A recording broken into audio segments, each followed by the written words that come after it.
Hello, guys. Welcome to another live stream. We're here with a new episode of the High Stakes PLO podcast. My name's Joe Ingram1, also known as Chicago Joey. Well, everybody loved this guy in part one. I've got a lot of comments, a lot of feedback about his stories. He's got great stories. He does great impressions of a man named Jungleman, and overall, he's just a fun-loving, charismatic, beautiful, smart, tall. Gives nice back massages after he watched my recent massage podcast. We got Dankness, Will Jaff in the house. What's up, bro? What's up, Joey? So before we get started, I just wanna touch on the last thing I just said, and that's I recorded a podcast a couple nights ago, and it turns out this podcast it's my most watched Poker Life podcast so far. It was. Did you get a chance to see any of it, Dankness? I did. I tuned in for a little bit, and it looked pretty sweet. So, for those that genre a little, you're changing the podcast genre with that one. Well, that was a Poker Life podcast. That wasn't a PLO one. But for those that didn't get a chance to see it, I can't hear you. Poker massages, and we had a conversation about what life's like. And Dankness, do you know what she told me off the air? What? She told me a story about in Vegas, the World Series of Poker this summer, where she hooked up with a high stakes PLOer. Oh. Yeah, and when she told me about this, I was like, my mouth was like in shock for like 35 seconds. She didn't tell you who it was, right? Oh, she told me who it was. But you can't tell? I don't think so. Well, but people I could got a girlfriend. People could figure it out. He has a girlfriend. People could figure it out just from that right there. It wasn't me. And I'm not really high stakes anyway, so. I mean, people who like just real high stakes would know who they know who he is. So, but I thought it was like a very funny story. But if you guys haven't checked out that, you can check it out. At the end, I actually I switched the tables on her. She lays down. She lays down. She gets a massage, very briefly, just because I wanted to get some tips for people out there if they were going to massage a girlfriend or their lady or whatever. So. But yeah, so we are live streaming this as most of the podcasts are. If you have any questions or comments, you can go ahead and leave them in the chat. You can ask me on Twitter, ask Dankness on Twitter. There can be questions about life, love, happiness, or how to be the most annoying person in a poker forum like our friend. I don't even want to mention this name. You've been reading the High Stakes PLO forum on 2+2 lately, Dankness. No. I haven't been on the forums too much recently. Okay, good, because I made an accidental post. I was talking about my sex video training site where me and a couple of coaches were putting together a training site where we're going to teach people, like a card runners, for how to have sex. I don't know if the world's ready for that, man. No, they're ready. We wanted to help people because, like, I mean, obviously a confident guy like you've got no problem performing in the bedroom. Me, you know, sometimes I'm up to it, sometimes I'm not. But I think there's a lot of people out there who needed some help and in video format. Like card runners and Run It Once have been so popular, so I thought, why not bring something like that to help people out with sex? Unfortunately, there's a guy in the 2+2 forum. He plays 2 cent, 5 cent PLO. I think he's a 2 cent, 5 cent PLO regular. Goes by the name of Benny. He thought I was referencing something about pickup, like the pickup artist thing. So I wasn't talking about. And then he started, I don't know, actually, I've read maybe 10 of his posts. I don't know what the fuck he's talking about. But I made the smartest decision I've ever made in my life today. I decided to put my first person on ignore on 2+2, and my life couldn't be any better. And Benny, you can't see any of his posts anymore? Oh my God, it's so amazing. It just says it's ignored. So Benny, if you're watching this, because I know you're watching this because you're weird, because you're one of those weird people who like to dislike a person or hate on something, but still watch the person because you're you like get off on it, you jack off to it. I don't know what you do, kid, but you know, I enjoy your time beating 2 cent, 5 cent PLO, and you know, hopefully I hope to play with you one day, maybe in 6 or 7 years. So, but dang this, let's get into this, man. Speaking of, I have something I want to say real quick before we kind of get started. I got to get it off my chest. Is that okay? Yeah, of course it's okay. I'd like to apologize to Raszi. I'd like to send out a formal apology to Lex. I'm sorry about what I said last time. I think the poker gods have kind of been punishing me because I've been getting beat up at 1-2, and I just looked at the 2-5 lobby the other night, and I saw Lex had a 10K stack at 2-5 Zoom. So I think we've switched places. I think on the totem pole after my comments, and now he's crushing 2-5, and I can't beat 1-2. So sorry, Lex. I'm really sorry about that. And I'm also going to try and make a big effort not to say like as much in this podcast because I said it a lot last time. I don't know if you noticed, but I'm going to try my best not to say it at all. Well, I think it's a big man of you. Dankness. Hold on a second. I'm being the bigger man here. I'm being the bigger man. So for those that don't know, Dankness last week or 2 weeks ago, I don't even remember what it was, to be honest. I just played poker. I've been on 2+2 very sparingly. I actually have no idea what's been happening in the poker world. I was gonna quit podcasting for a month or so, but I made that dumb post in the PLO thread, so I decided I had to redeem myself and make a podcast. But for those that don't know, they're referring to a time last podcast where you said Lex Feldhaus Raszi. You said you don't think he understands how to play PLO, and you essentially said I was wrong. Right. And then what happened is that Lex posted on Twitter that you got him really fired up. You got him really motivated. It was a funny tweet. I got to give him credit. It was a really funny tweet. It was a good tweet he made. Yeah, and now you're saying that you were at 1-2 struggling, and he's got a 10K stack at 2-5 Zoom. Yeah, he's got double my star roll on the table at 1-2-5 table.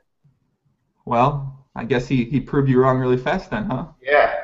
So I'm back to the drawing board now. But I want to apologize to Lex first. Okay. Hopefully we can still be friends. Do you want to apologize to someone else maybe that you might have talked about last podcast? Jungleman? Yes. No, I don't have anything, to say about Jungleman. I mean, he got himself into that one,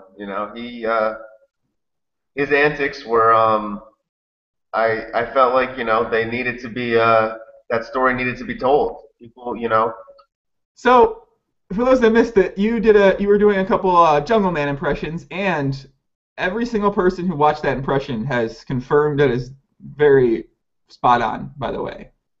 So, and actually, there was a video posted where they posted that hand history. I'd never seen it before, and that's the most ridiculous thing I've ever seen.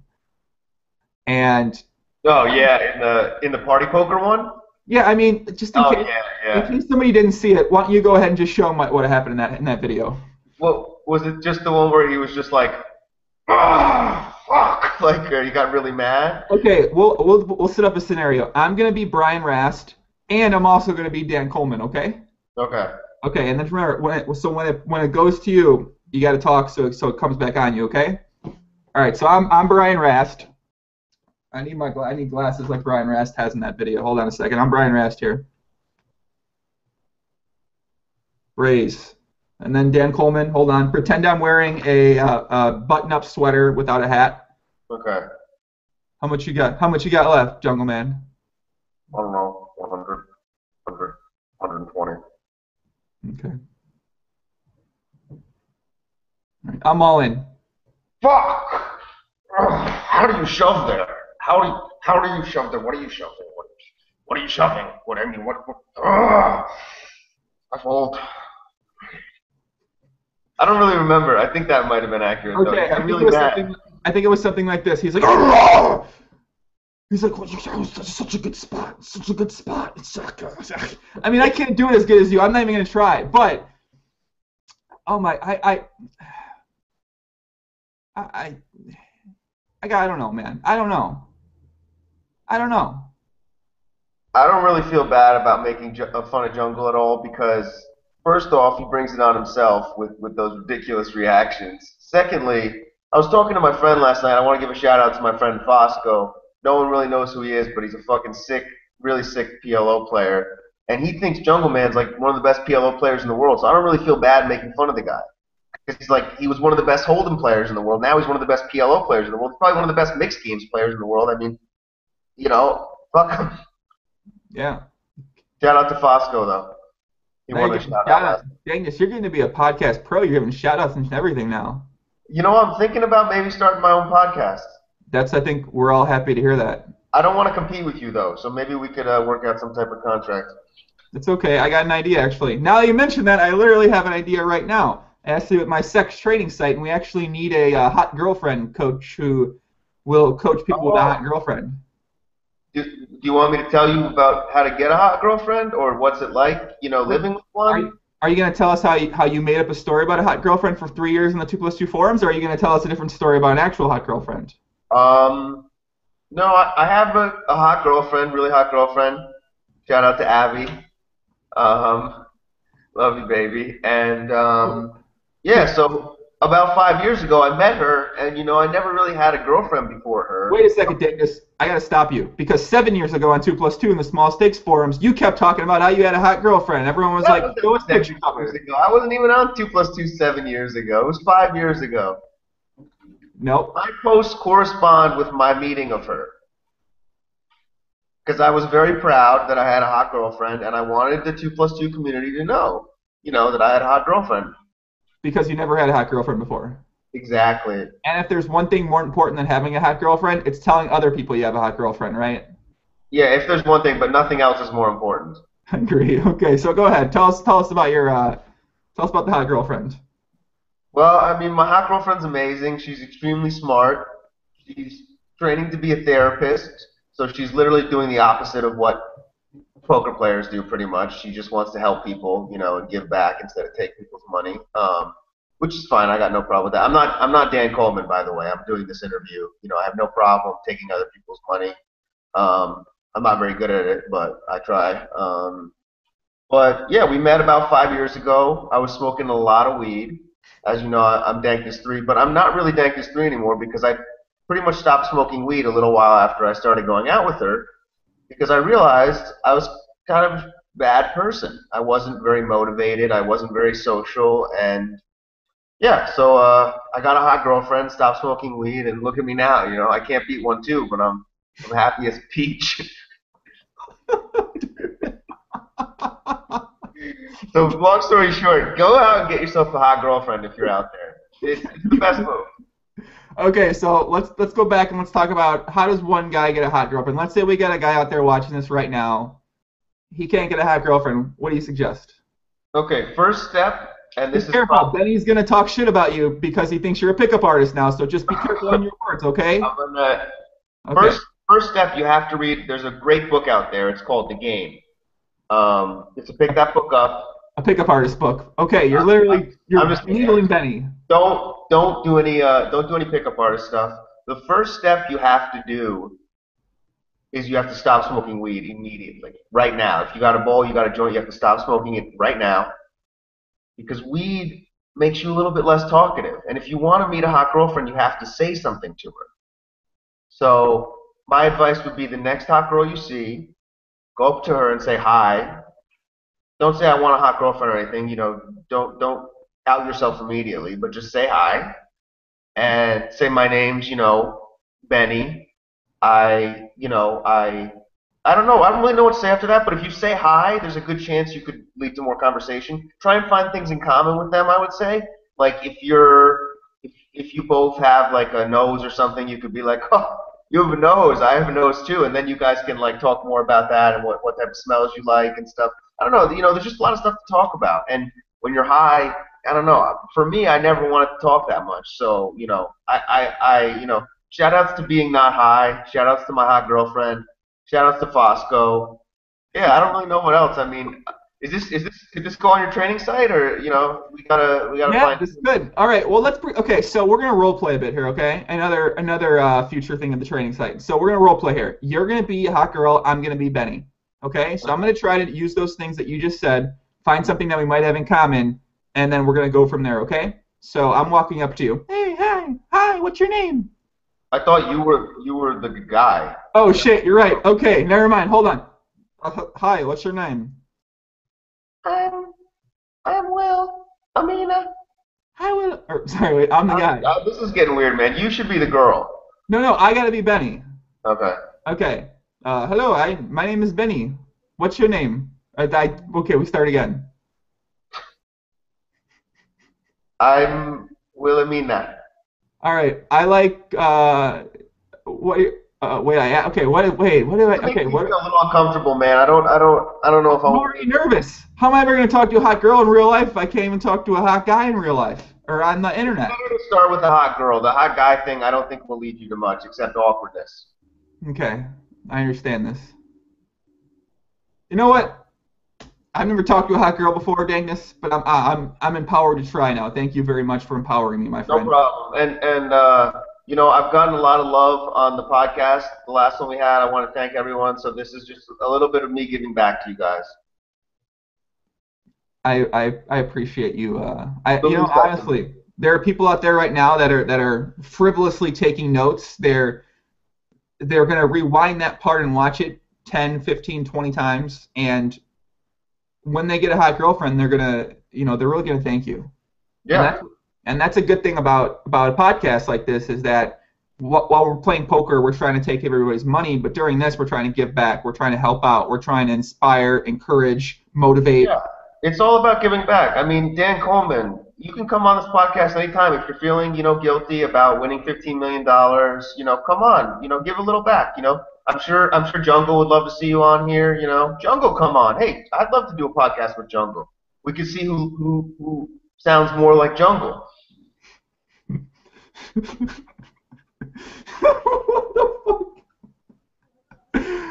I'm in. I like to watch. Let's give a couple. Like I said, our live stream right now. I'll give a couple shout outs to some regulars in the live stream. We got. I have a new friend. I made a friend. Can I tell you about him, Dankness? Sure.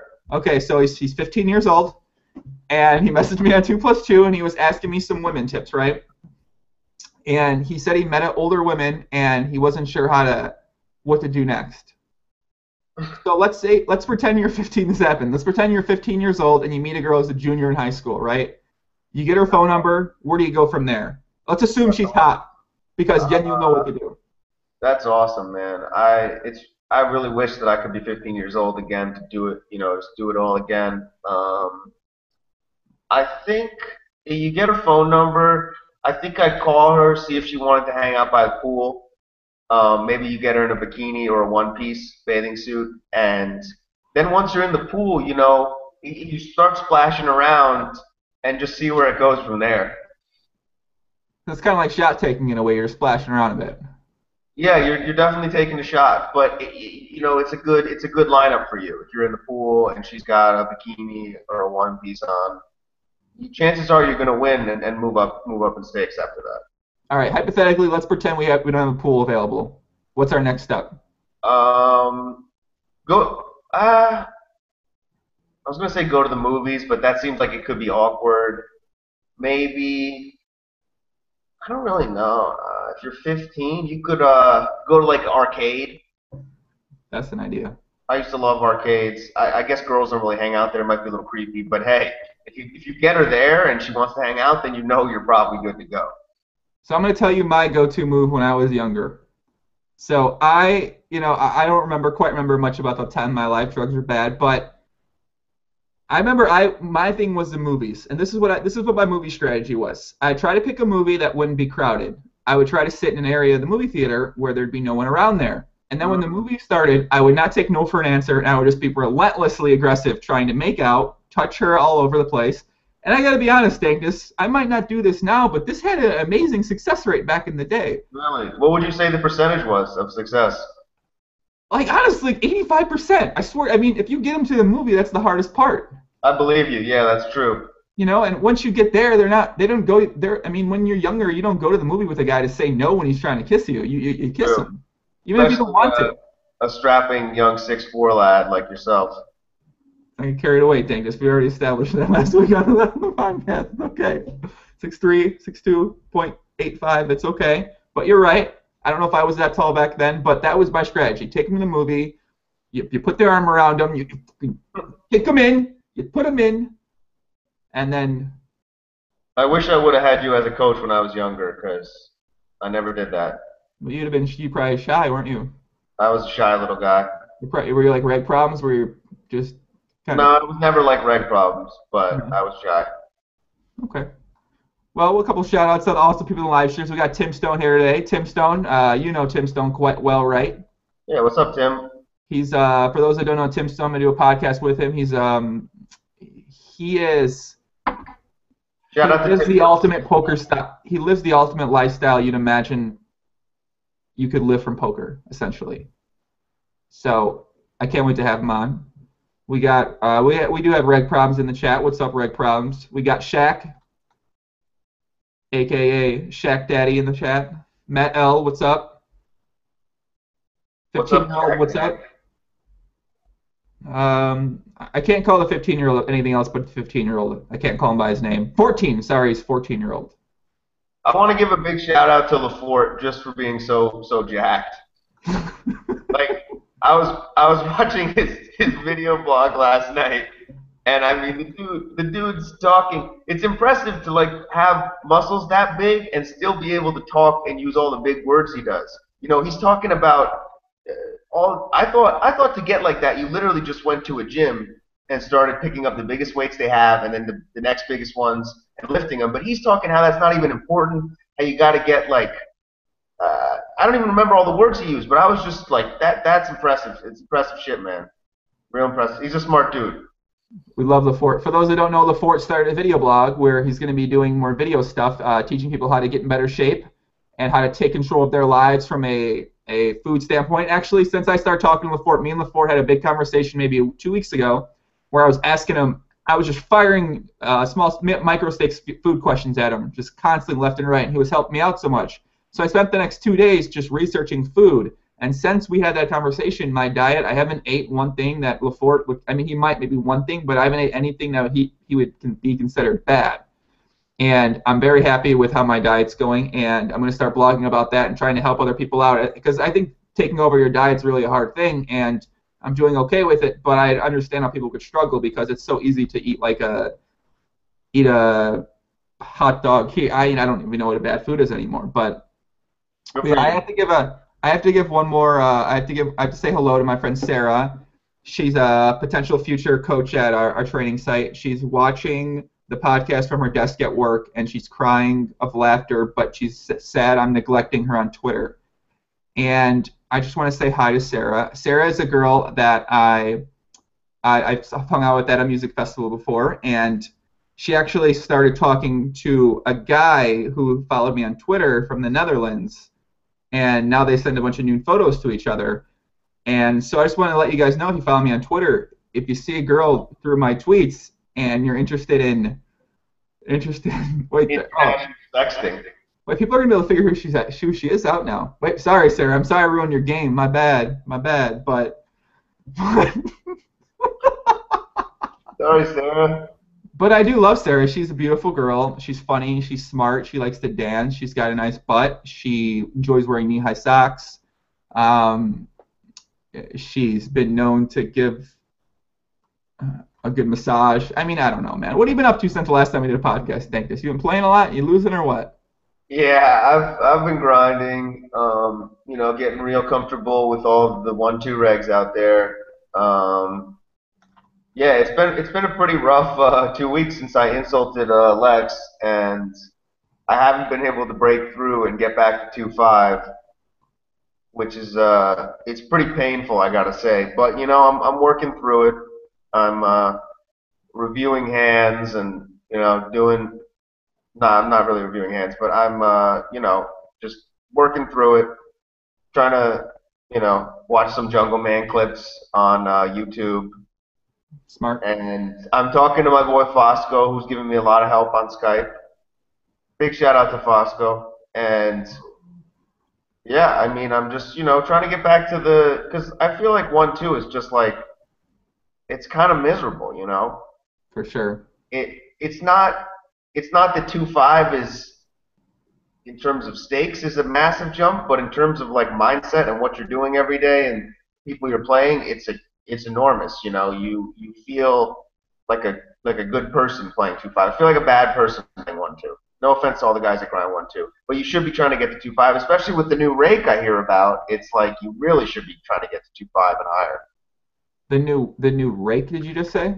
Well, there's been all these threads about how high the rake is at like 1-2 zoom and below. So I don't really notice because I'm more concerned with the people, you know, that are playing really good at 1-2 because there's a lot of them, and I'm just trying to adjust to them. But yeah, the rake is apparently an issue. They're saying so. Yeah, I think it Well, should. one of the reasons why 1-2 might be so tough is, like you said, there probably are a lot of pretty good players that are just a little bit nervous to take a shot, but they're maybe some of the best players in the world playing 1-2. So when you think about the bigger rake and you're playing against these really skilled players, that might have an impact on your ability to be able to win there just when you combine those two factors together. So that might be a reason why you want to move up There's faster. a lot of funny stuff going on at 1-2. A lot of real funny stuff, and it can be tough to figure out where you're at sometimes. Yeah. You I mean, know, that's the problem when you play against really good players. They just put you in a lot of tough spots. You don't know what they're doing. You don't know what they're thinking. And I guess the trick is to figure out, what these other players are thinking. So, hopefully you'll be able I to. actually developed a pretty good strategy that's been worked out for me yesterday. Is I like to have a lot of low cards in my hand that are connected and suited, and Smart. try and find spots to get all in when I think other people have high cards. Because then you get a really big pot, and usually you're actually like ahead statistically. So I don't want to give away too much strategy, but that's what I've been working on right now, and it's been going well so far. So So wait, so you must have read that old tweet I made about how 3, 4, 5, 6 was my favorite hand because whenever they have a hand like aces or kings or ace king, you have reverse blockers to those hands, one. I And don't like two, 3, 4, 5, 6. you I don't what? like that hand. It never hits. Never hits. What hand do you like? What hand do you prefer if you had a favorite Four, hand? 5, 7, 6. 4, 5, 7, 6? Just go one up, I think, or a couple up. Yeah, one or two up. I just don't like having the deuce or the three in there. I hate those hands. They never hit. Well, you're right because the deuce and the three then become actual blockers to a hand like aces. Exactly. Ace, ace.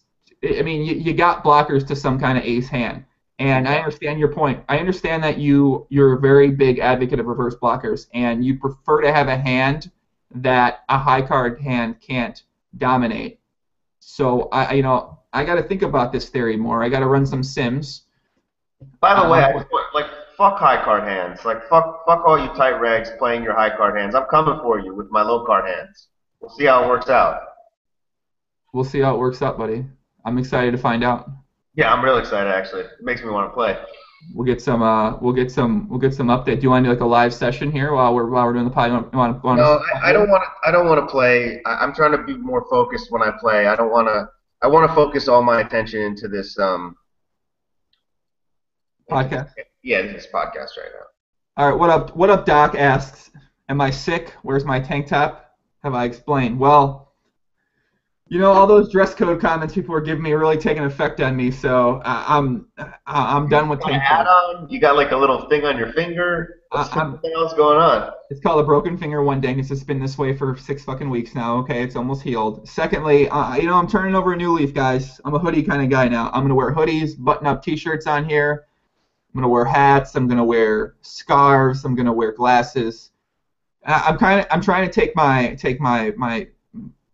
the way I present myself here. I'm gonna do in the background. We got some remodeling going in. We got a box over here. Look at this. We got a box of new No things. candle today. I see. There's no candle back there. There's no candle. We're remodeling. We're redoing everything, man. Yeah. All right. So no more tank tops. Good for you, man. No more pee bottles. I like the NBA poster. No more NBA poster. No, there is one. It reminds me of what I would have had when I was like 8 years old in my room. You know what? Someone very special in my life gave that to me, and she put I it wish up for I had me. an NBA poster. Wait, where did I get that from? That's a good question. Oh yeah, Erin gave that to me. She gave that to me as a someone actually said on Twitter they're really sad my muscles aren't out together. They're sad that me and you's muscles aren't out together. So I guess they just gotta look at my shoulders and see if they can find the pecs or whatever. have you been working out lately, Dankness? I got a workout in yesterday. Yeah.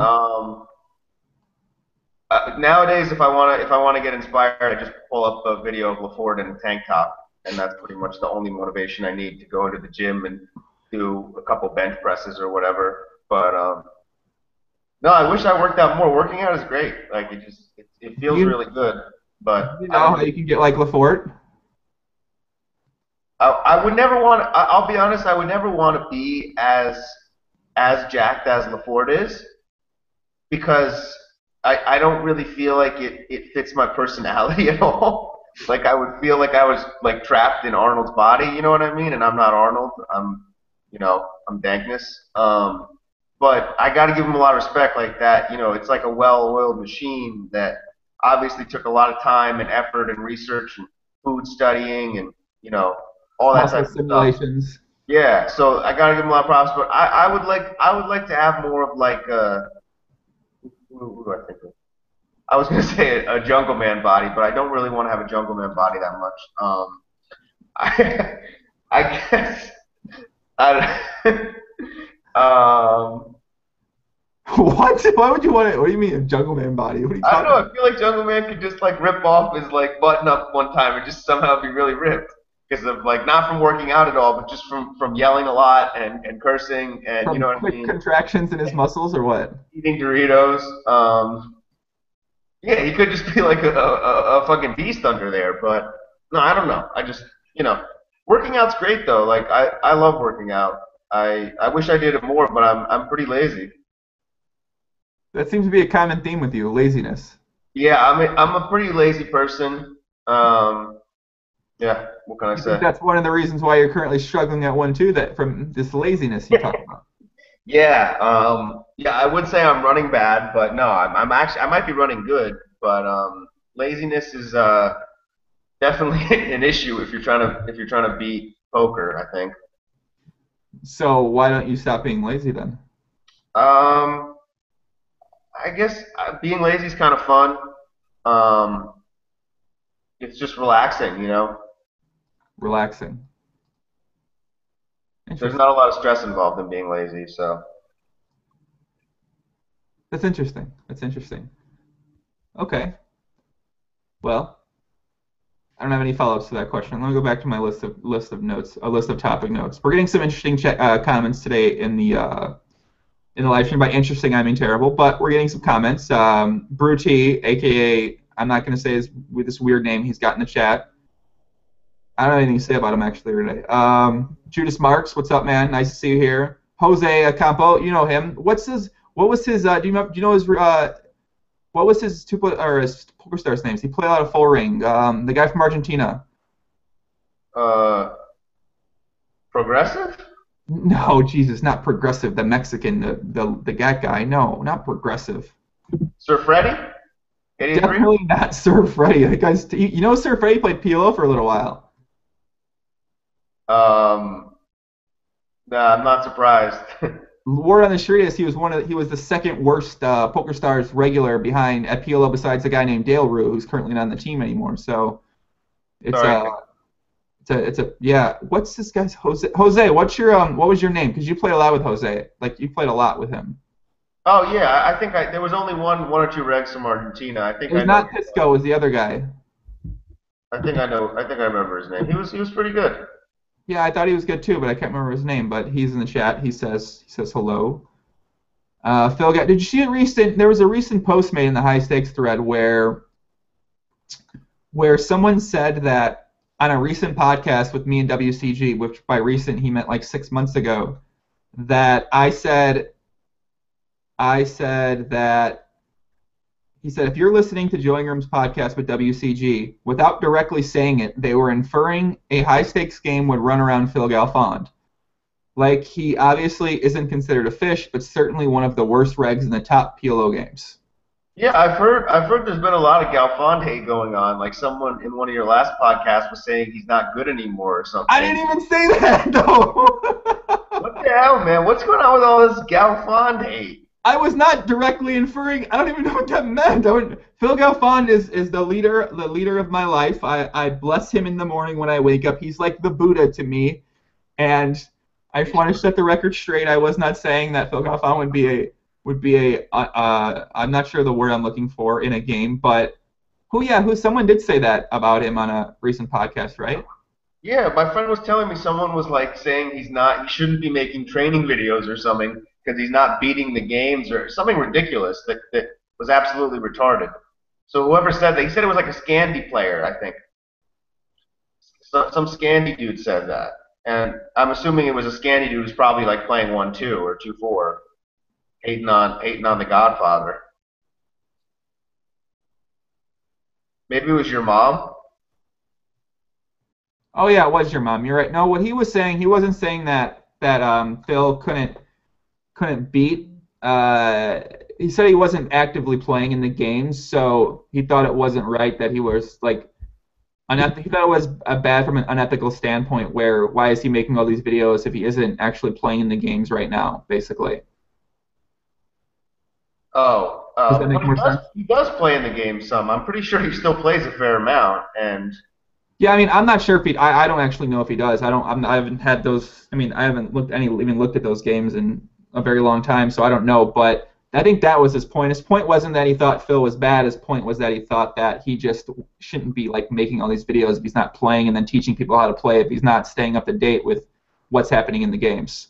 yeah, well, it sounds like he should probably think a little bit less and you know shut his mouth a little more if he's hating on the Godfather. 'Cause that's not cool. And also, it's interesting. I was having this conversation. By the way, shout out to my friend Cory because I saw him in the chat and I didn't give him a shout out last time. He's also a really good PLO player. Actually, I don't even know how good he is, but I think he's probably pretty good. But so we were having this conversation about this kid my friend Fosco and I were having a conversation about Barry Sweet because Barry has like kind of taken the high stakes world by storm. I don't know if you've noticed, but he's always in the biggest games that are usually running on stars like 2550 or whatever, and he plays pretty absurd. Um, so I was having this conversation with my friend, and I was saying Barry might be the he was saying Barry might be the most difficult player to play against, but he thinks that Galfond probably wins more than Barry, and it's interesting because I always thought if you were the most difficult player to play against, you would win the most, but apparently it doesn't work like that. So didn't we learn that back in the day at the full ring tables when there'd be that annoying guy you pay for college who would always be making your life a living hell, and then when poker table ratings came out, we saw that he was break even and losing money, and then we're like, wait a second, maybe you shouldn't try to beat. We saw Vinny Vici, who we never even thought was good. He had like a Yeah, line straight up on his graph.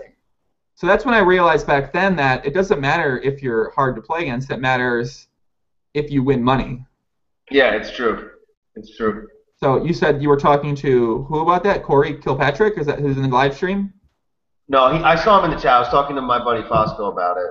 Oh, okay. You and this Yeah, guy Fosco, what do you guys like fucking Skype like naked and stuff yeah, or what?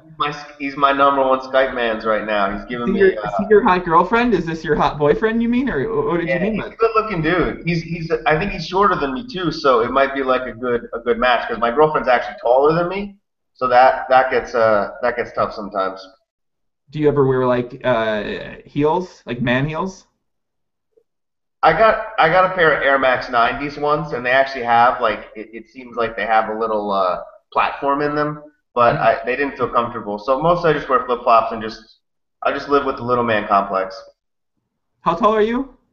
Uh, 5'4". Is that true? No, so I started telling people I'm 5'4" because I noticed that when you tell someone that you're like your actual height or a little bit bigger, they're always like, no, dude, there's no way there's no way you're 5'11". You're like 5'8". You know what I mean? But if you tell someone you're 5'4", they feel really sorry for you. So they're like, oh, dude, no, you're like 5'11". You might be 6 feet. You might be 6 feet. So I just start telling people I'm 5'4" because it gets a much better reaction from them. Yeah. Okay, that did give me a reaction for me. So you're not 5'4". No, I'm like 5'8". I don't really know. Do I'm you have not a any numbers guy. do you have any pictures of your hot girlfriend by any chance? No.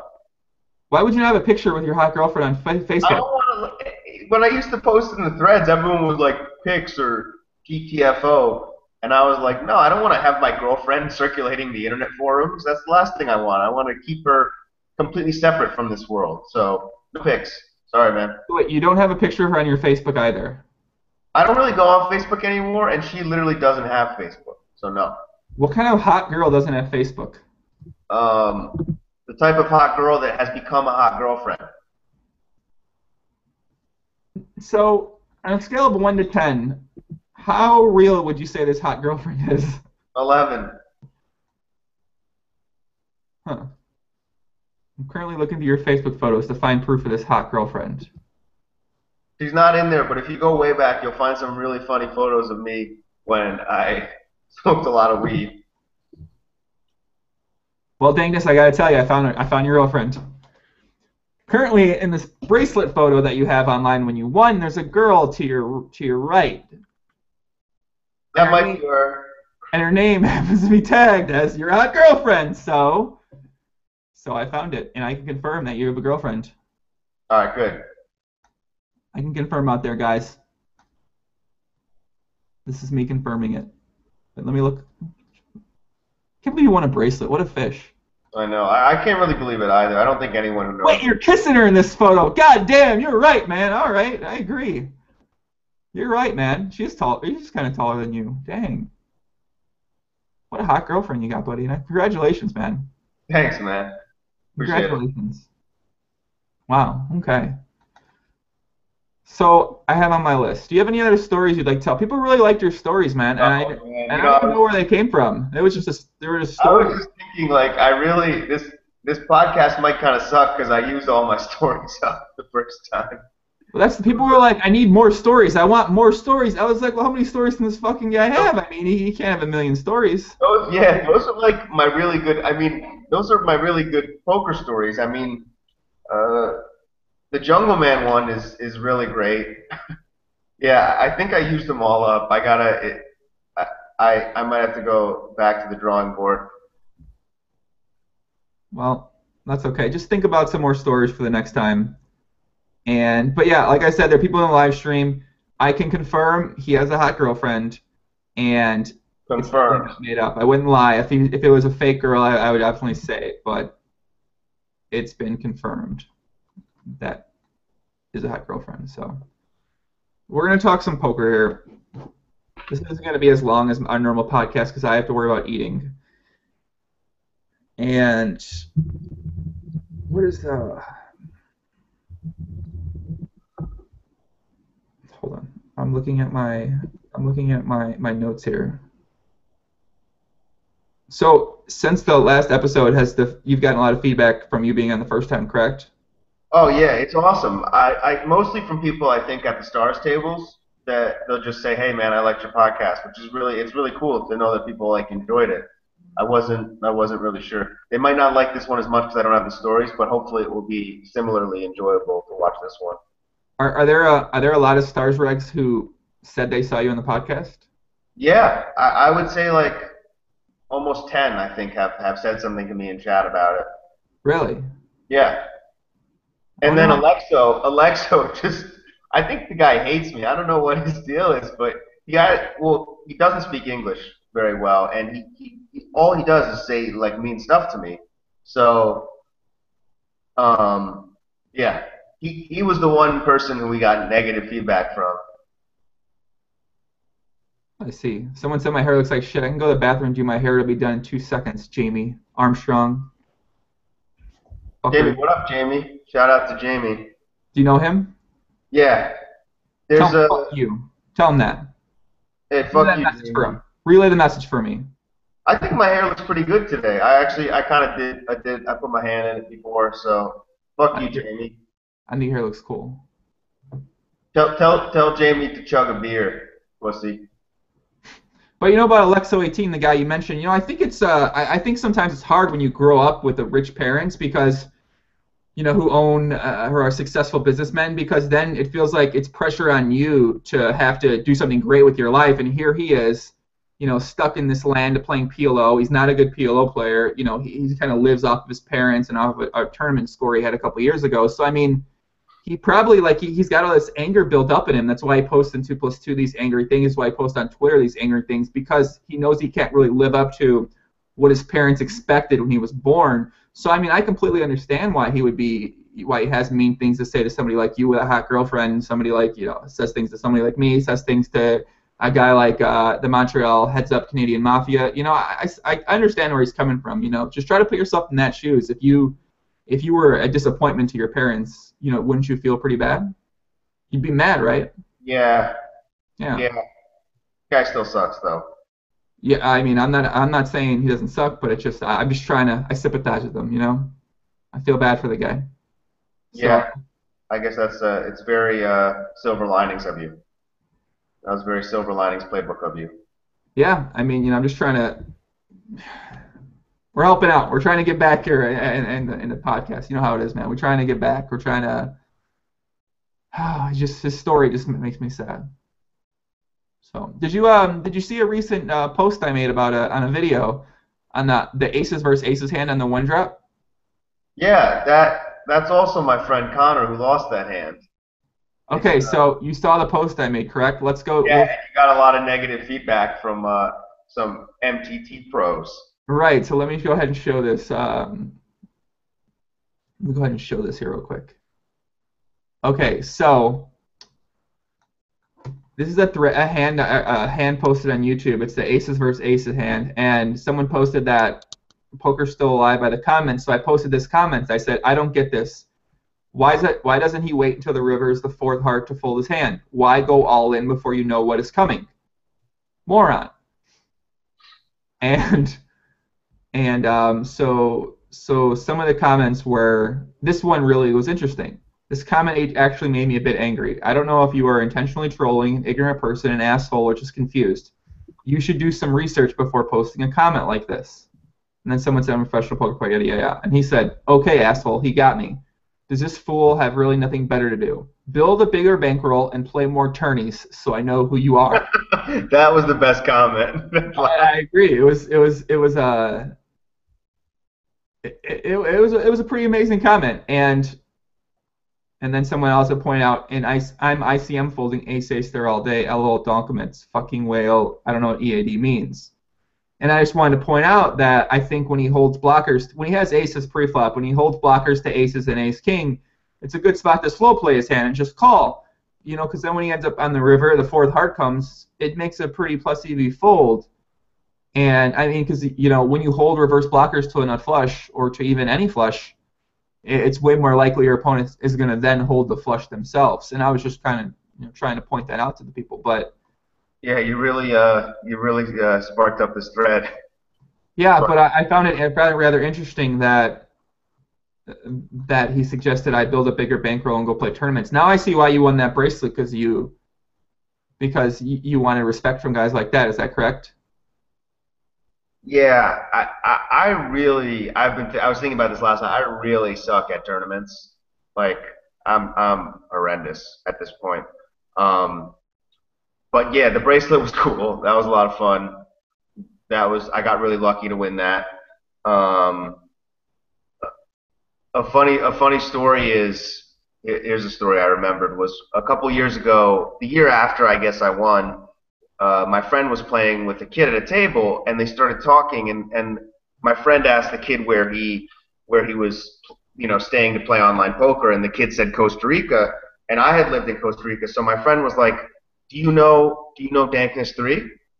And the kid was like, yeah, I know Dankness 3. Didn't that kid like win 19 flips in a row? I heard he was dead broke. He won like 19 flips in a row to win a bracelet. And then he like won like 3 W coups, and now he's got $1 million.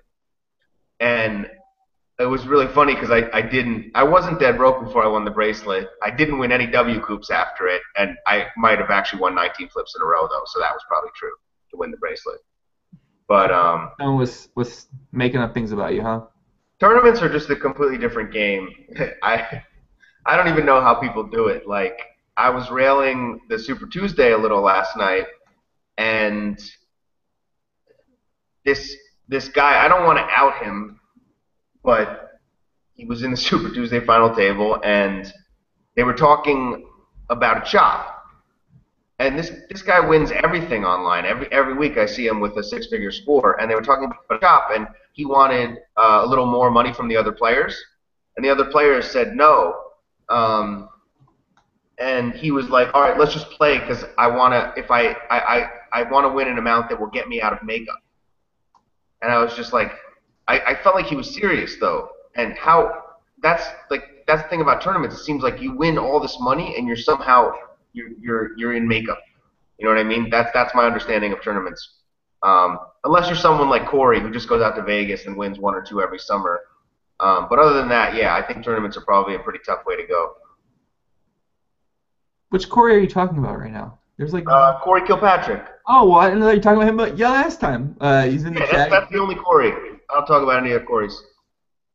So I'm pretty sure he's a winning PLO player too, right?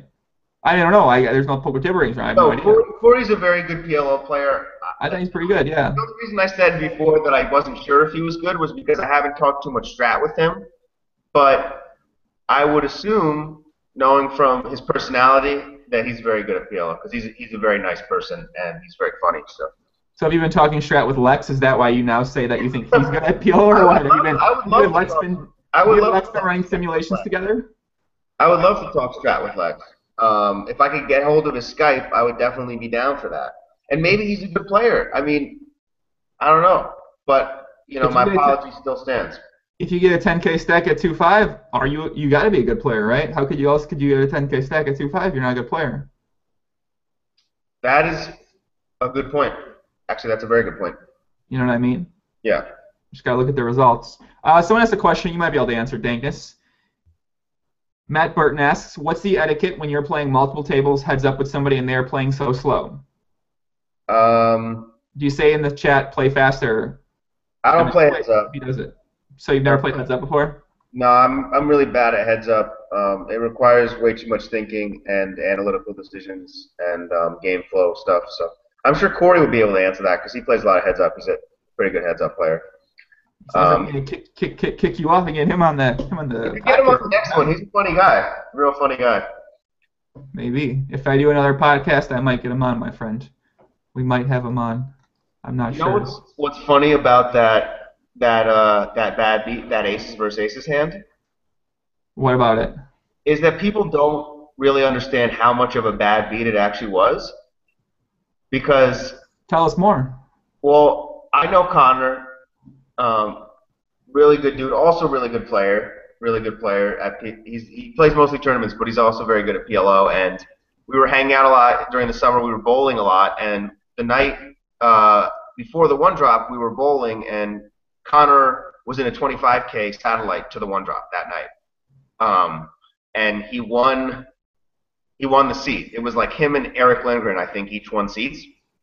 So he played it, and he ends up losing aces versus aces to like the dude who started the whole college fund. I don't know that dude Kerry Katz, but if you think about like their situations and the fact that Connor's just a regular poker grinder and Kerry Katz is like the person you pay when you have college loans and they run up interest. It's pretty fucking bad beat. Bad beat for everyone. I'm not saying Kerry Katz is a bad dude, but it's like an astronomically bad beat when you think about it that way. That Connor's just a regular poker grinder. And that makes it. You're right. Makes it a little bit worse. I've been trying to think lately. I've been meeting a lot of tournament players lately and talking to some, and I'm not sure what I'm supposed to think about tournament players because I feel like I don't like tournament players, but I don't know why I don't like them. Maybe I know a lot of staked and on makeup, and I don't know, something about that makes me sad. But we shouldn't turn this into the tournament player, the MTT podcast. But I will say I know a lot of really good, nice tournament players. So. Do you think being nice means that you're also good at poker? No, I think it's usually the opposite. But I don't really like people that are mean. So I found that the only nice people that are good at poker for the most part, and befriended them, like Cory. What are you talking about, this Cory guy? You like this guy? Yeah, Cory's amazing. He's a real funny dude, and he's pissed at me. What Cory are we talking about? I'm confused again. Only Cory Kilpatrick. Okay.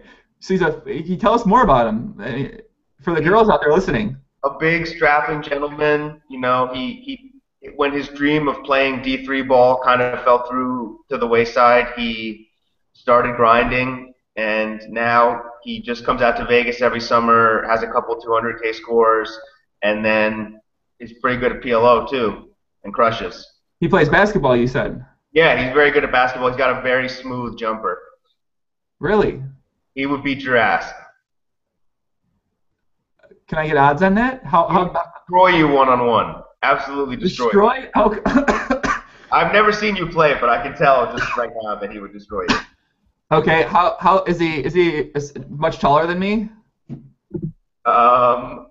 He's Break his stats down, Dankness. Let's hear more about him. He's 6'4" or 6'3", but he's like a real 6'3". He's not like your 6'3". You know what I mean?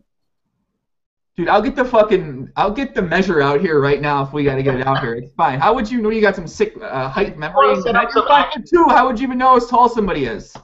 I can look up. If you would set up some action, I would definitely book it at odds for Cory versus you one-on-one. Okay, 4-1. No. Why? I mean, I don't bet. I don't take big odds. If you want to do like 2.5 to 1, I might max out at that. 3.1 to 1. What? 3.1 to 1. I do 2.6 to 1. Literally the lowest I can do is 3.05 to 1. Well, you have a lot of confidence in yourself, huh? No, I don't.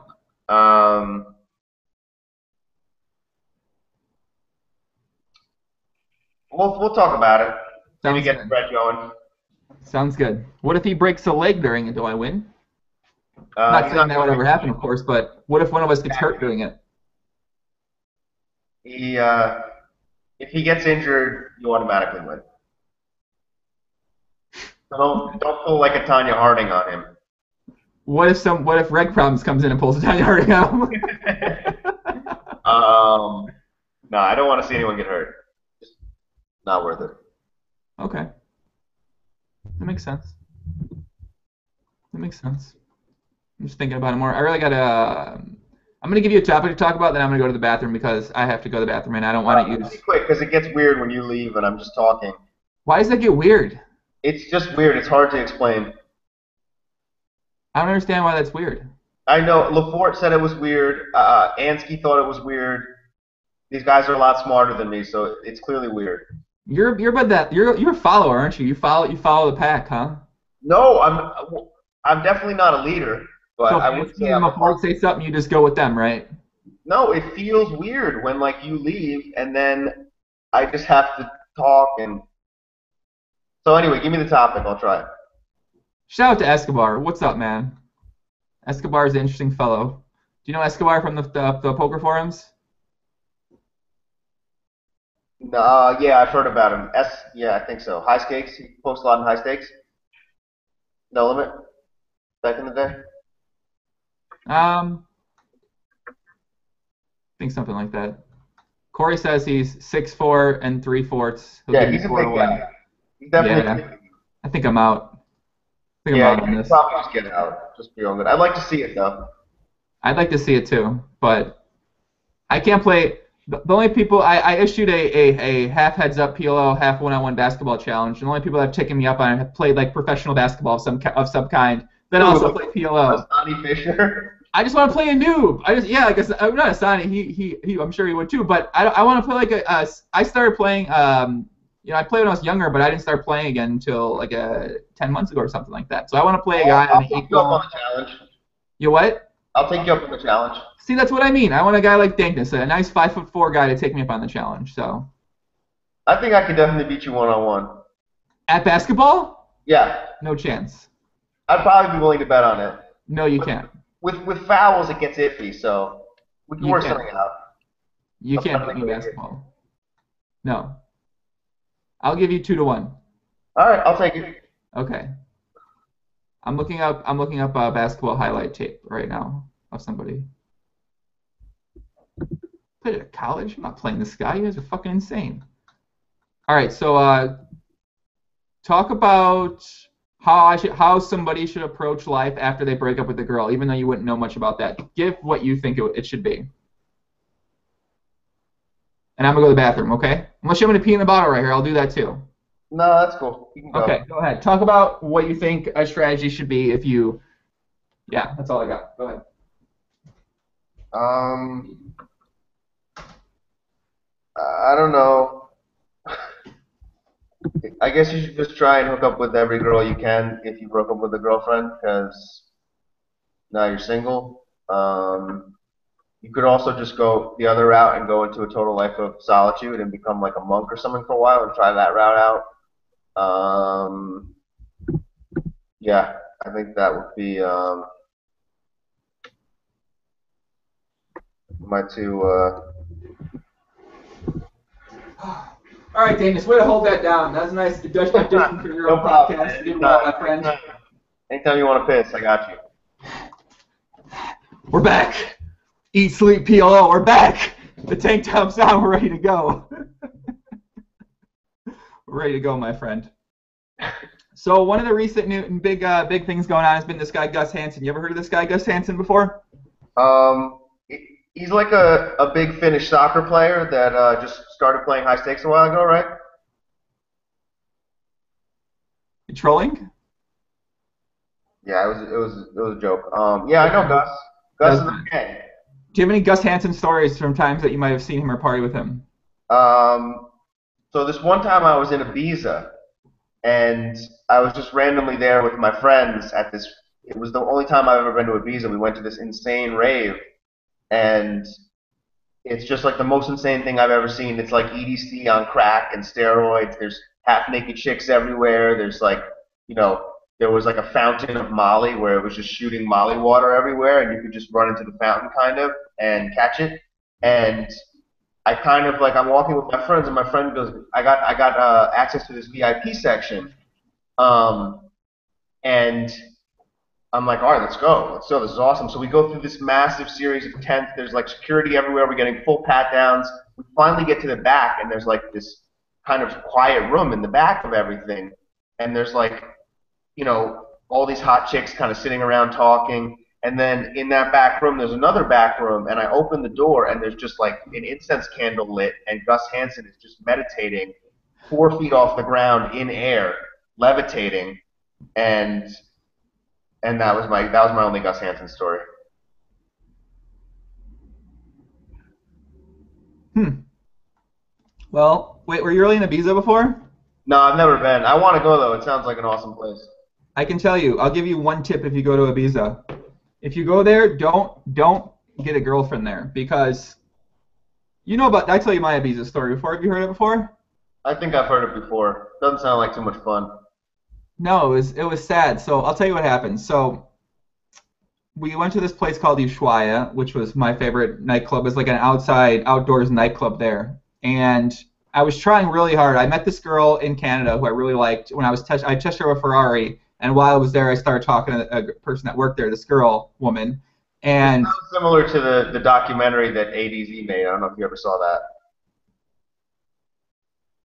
no, let's not compare me Okay, to all that right. guy. Just say it. Just Let's reminded me. not fucking compare me to ADZ. Jesus Christ. Canada.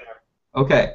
So So what happened was, whatever. So I was trying really hard not to talk to any girls. I did so well. I didn't talk to really any women there while I was in Ibiza. I was just with a group of friends, guys and girls. The last time we went out, I decided to go venture back to the back of the little VIP area, wherever the hell we were standing at, and I started talking to this tall girl who was Australian, and she was with two guys and two girls. And, obviously there might have been some substances going on, and I talked to her, and she's like, "Oh, I'm gonna go to another place. I want to see this guy, Neo." And I was like, "Wait, Neo, the hip hop guy? Like, why would he be in I thought it was like a dance music place. I never really. This is my first experience with dance music. So she was like, "Yeah, I'm gonna go. My friends are gonna stay here." And I was like, "Well, why don't me and you go? I'll leave my friends. You leave your friends. We'll just go. This seems like a great idea to get killed." And I was like, "Do you want some drugs?" And she's like, "Okay." So we go to this place, and we have a very magical time together, right? We go back to my place that we were staying at about 7 or 8 a.m. There was this place underground there. I called the dungeon, right by the pool. We went to the dungeon for a couple hours. We went up to my room. We talked, obviously. We gave massages to each other, like I showed in the video. And then the next day, she's like, "I'm going to Barcelona in about 7 hours." She's like, "Do you want to come with?" Ooh. Yeah. So it was two of her friends and two of them. I was like, well, and she also mentioned when I met her, she had a boyfriend too, by the way. Sorry, I forgot to tell you this. Oh, small details, little She's details. got a boyfriend, and one of her guy friends in the group was like, no, man, it's fine, go for it. Like, you can go ahead and go for it. I was like, okay, this seems smart. So she's like, do you want to come to Barcelona? I said, no, fuck, why not? Let's do it. All right. So I booked my flight for later that night to go to Barcelona. She goes there first. I go fly out there and meet her in Barcelona. She meets me in a cab at the airport. I book some sort of hostel or some bullshit. I don't know, some sketch thing I'm happy I didn't die in. And we go stay there. We hang out with her friends a little bit. I'm thinking this is semi-weird, but like, it's actually, there was two guys and then two girls. So I was like the third guy. Yeah, so it fit the ratio perfectly. No, it was two girls and three guys with me. Oh. So I thought that was a bit weird at first, right? Yeah. Like, okay, well, these are just your friends or whatever. So then they say, we're going to go to Belgium to this music festival. I say, I've never been to a music festival. I guess I'll go to Belgium with you to music festival, sure. So I book a flight to Belgium. We go to Belgium. We buy tickets online for a music festival called Tomorrowland. And then this is my first experience at the music festival, and that's when I started. That looks awesome, by the way. That looks like the best one ever. Oh, it was an amazing experience. But I fell in love with music festivals. I fell in love with raging. I fell in love with dancing. This changed my life. Literally, it's changed my life to this day. But at some point in time, we were in. This is before I went to go see Tim Stone. I went to see Tim Stone after this in Malta, and she says to me, we talk about, well, why don't I move to Australia and Sydney? We can start dating each other. And she's like, well, I'm going to bring up my boyfriend first. I'm like, oh yeah, that seems okay. Let's do it. Because when you fall in love, when you're raging, you're on drugs, it's such a very strong love, and I don't know how to describe it. But so I just say yes. I'm like, yeah, it seems like let's start planning this, right? So maybe a month and a half goes by, and I'm in Chicago. I'm in Canada. I'm out of control. I'm certainly not planning to be in love with one girl. I'm being in love with many girls over that time period, and yeah. Long story short, I ended up in Australia. I lost a lot of my money, and now I'm back in the United States. So, moral of the story is, don't go to Ibiza and find a fucking girlfriend, please. If they ask you to travel with them, just say no. Just say I can't. That's it. That's my Ibiza story, my friend. Don't go to Ibiza to find a hot girlfriend. That's the story right there. Yes, basically, yes. Don't do it. So if you ever go there, that's my advice for you. So how does your hot girlfriend feel about you being in Toronto to play poker all the time? We've been apart a lot through our relationship because like I've traveled a lot, and I think on some more relationship tips, I think distance makes the heart grow fonder. Mm-hmm. And if you're with someone every second of the day, you're probably going to get sick of them no matter how much you love them. But if you have a good balance of time away and then you can really appreciate the time together, we miss each other a lot, but we're working. She works a lot during the week, and I'm working while I'm here. So it actually works out pretty well, I think. It's not ideal, but it works out. So you guys have complete trust in each other that... Oh, yeah. The trust is, like, absurd. I mean, she's obviously really hot, so, it would only be natural for me to worry about men being attracted to her, but I trust her completely, and I think she trusts me completely. I mean, I'm not the one who's the hot girlfriend, so she just shouldn't worry about me at all. It's not like women are throwing themselves to me from balconies. I'm 5'4", I've got a funny face, and yeah, the trust is great. It's awesome. So we've been together 5 years. So I mean, that could either make you, I don't know, I feel like some guys wouldn't be able to handle that very well living so far apart because, there's, especially when they are the better looking girl, there's a lot of things running through our minds, like, you know what I'm saying? Do those kind of things, is that what happens to you? Or do you feel like you don't think about it too much and you just... Wait, say that again? So, do you feel like you sit there sometimes and you're questioning things in your mind, like, is this the right decision? Is anything happening with her? Is she gonna get sick of all the distance and me not being there, and then maybe go out and choose to do something like that? Is there a lot of, is that kind of things go through your mind? You think about those pretty often? No, I mean, we we've been together for a while, and I think we've just developed a kind of complete trust in each other that is, I would never, I would never be here and be thinking, oh man, like she's gonna go out tonight, you know. It's on the same respect, when I'm here, I'm just grinding. I'm not like, wow, I really want to, you know. There's times when I want to go out, but maybe I'll go get a drink or something. But I'm not going to go, you know, to like a nightclub or something and go looking for chicks. I have no desire to do that. And you just, you know, when you get a hot girlfriend, you got to lock her down. So how do you lock her down, though? You just be a good boyfriend, or try to, which I haven't always done. But you know, for the most part, I think I'm a pretty loving, good boyfriend. And yeah. I see. That makes sense. I'm learning. I'm sorry, I'm reading that the live stream chat today might be one of the worst live stream chats I've ever seen in my life. Yeah, I think Cory might be ruining it a little. He gets pretty vulgar, but it might be one of the worst combinations. pretty absurd what's going on in there. I've been looking at it periodically, and I'm ready. I've never felt the swim ready to turn it off. I need to get the bennies are taking over the live stream chat, and yeah, it's a weird world, my friend. It's a weird world. You got anything else you want to talk about, Dankness? No, I mean not really. Honestly, I was kind of just gonna follow your direction. We could look at some hands if you wanted to. I don't really got many interesting hands today. Yeah. I got one jungleman hand, but I mean it's not that interesting. It's pretty. How do they call? How does it call? Well, we'll go over the one jungleman hand real quick. Hold on. Well, it's not that interesting though. But we'll go over it. All right. So this is a hand that jungleman played at. It's 300, 600 hand with him, Gus Hansen, and punting-peddler. Jungleman opens the button 3x, punting-peddler 3 bets. Jungleman opens with 2, 4, 6, 9 double suited. Punting 3 bets with ace, ace, 9, 4 with double suited.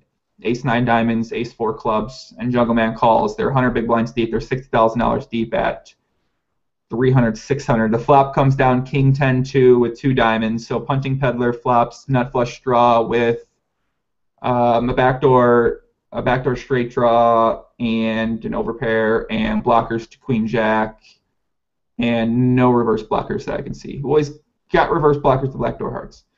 And Jungleman flops bottom pair with a 4 high flush draw and just the one backdoor quad draw.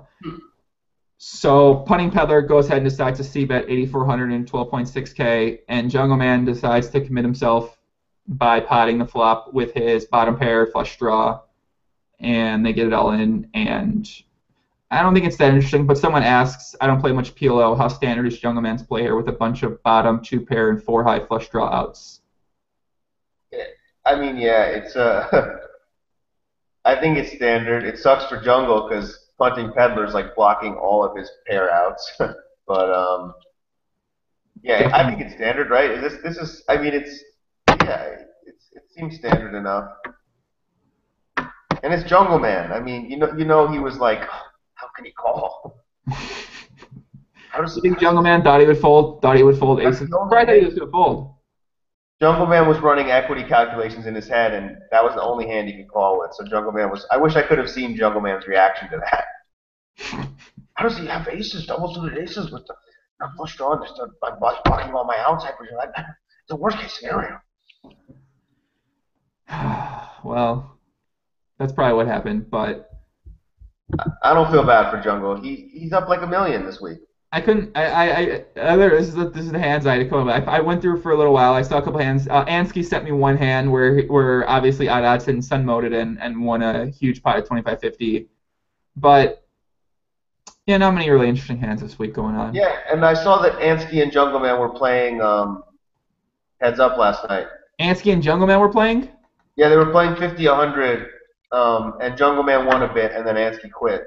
Oh. Apparently, Ansky's been on a pretty big tear recently. Oh, this hand is pretty interesting, I think. I saw this one. I agree. All right, so this hand is 50-100 heads up, 150 big blinds deep between the aforementioned Godfather Phil Galfond and a guy who's been playing more PLO recently, Lottenice. Yeah, I know Lottie's pretty big no limit winner, I think. This hand is atrocious. It's one of the worst hands I've ever seen. Oh, okay. Well, okay. Mr. Sweets raises the button, pretty standard with Jack Jack 9-7 with 3 diamonds. Lot. Do you call him latte or lot? I don't know. I call him Latte, Lottie, maybe Lottie. All right, well, I'm gonna call him Lottenice. Lottenice 3 bets with Ace Queen Queen 8 with Ace Queen of Hearts, and Phil defends with his hand.